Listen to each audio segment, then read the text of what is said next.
Sua primeira delação, o ex-ajudante de ordens de Jair Bolsonaro, Mauro Cid, né, citou 9 das 40 pessoas que acabaram sendo indiciadas pela Polícia Federal sob suspeita de participação na tentativa de golpe de Estado após a vitória de Lula em 2022.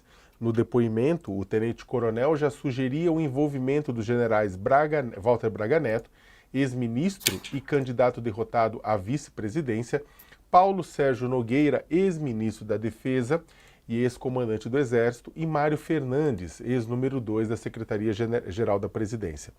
Mauro Cid também apontava a participação direta do ex-assessor de Bolsonaro, Felipe Martins, considerado um dos principais articuladores do plano do golpe, e do ex-comandante da Marinha, o almirante Almir Garnier, que teria se colocado as tropas à disposição do plano golpista. Aparecem ainda o presidente do PL, Valdemar da Costa Neto, e o major Ângelo De Nicoli, indiciado pela Polícia Federal sob suspeita de ter fornecido arquivos com informações falsas sobre as urnas eletrônicas. Mauro Cid também apontou que a ex-primeira-dama Michele Bolsonaro e o deputado federal Eduardo Bolsonaro faziam parte da ala mais favorável ao golpe. O grupo também incluía Onyx Lorenzoni, ministro da Secretaria-Geral da Presidência no governo Bolsonaro, e também que ele foi ministro do Trabalho também, os senadores Magno Malta e Jorge Seife, Gilson Machado, que foi ministro do Turismo do governo Bolsonaro, e o general Mário Fernandes, já citado, que foi secretário executivo número 2 da Secretaria-Geral da Presidência, ocupada pelo general Luiz Eduardo Ramos. Para falar sobre esse assunto e outros, junto com a Andresa, teremos também o professor Leandro Consentino, doutor em Ciência Política pela USP e professor do INSPER. Leandro, boa tarde, obrigado pela presença aqui no All News. Boa tarde, Sakamoto. Boa tarde, Andresa. Um prazer estar aqui com vocês e com todo o pessoal do All News.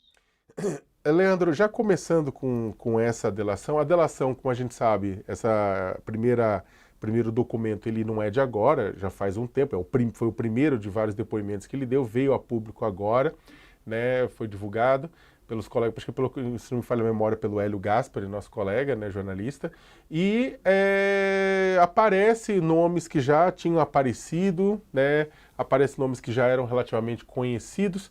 Dois nomes se destacam, né, que eles não são indiciados, né, tanto a ex-primeira-dama Michele Bolsonaro quanto o deputado federal Eduardo Bolsonaro aparecem fazendo parte de um grupo que incentivava o presidente Bolsonaro a um golpe de Estado. Como é que você analisa essas informações?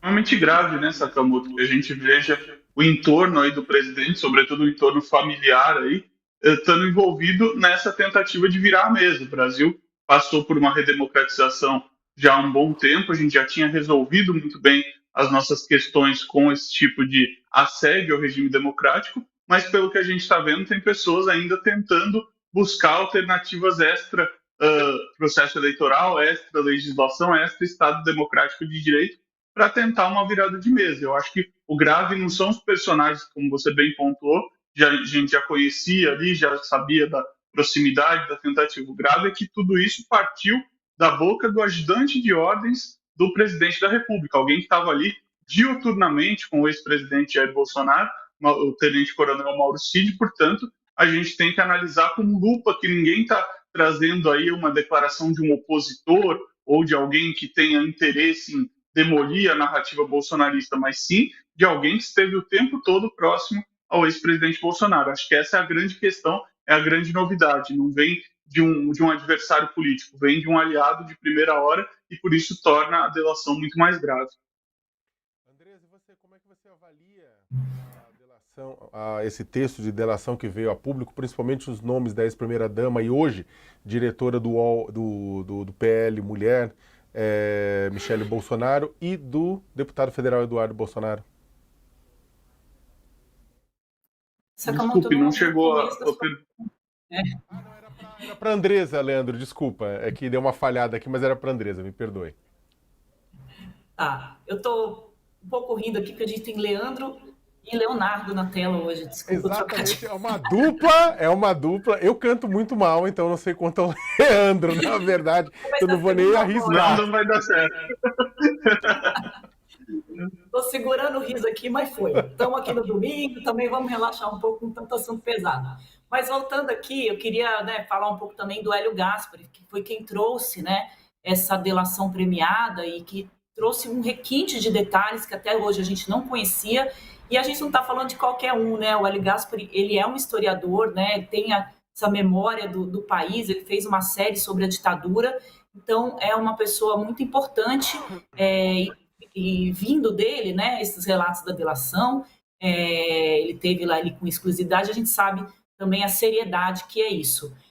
Com relação à delação, concordo com o professor, quando ela traz essa questão da família do Bolsonaro e ela faz ali uma diferenciação até, mostrando que havia um racha ali na família, né? O Eduardo Bolsonaro e a Michele Bolsonaro do mesmo lado, estimulando o ex-presidente Jair Bolsonaro a ir para um golpe de Estado, e do outro lado, o Flávio Bolsonaro, num grupo um pouco mais moderado, tentando tirar o pai dessa rota mais extremista.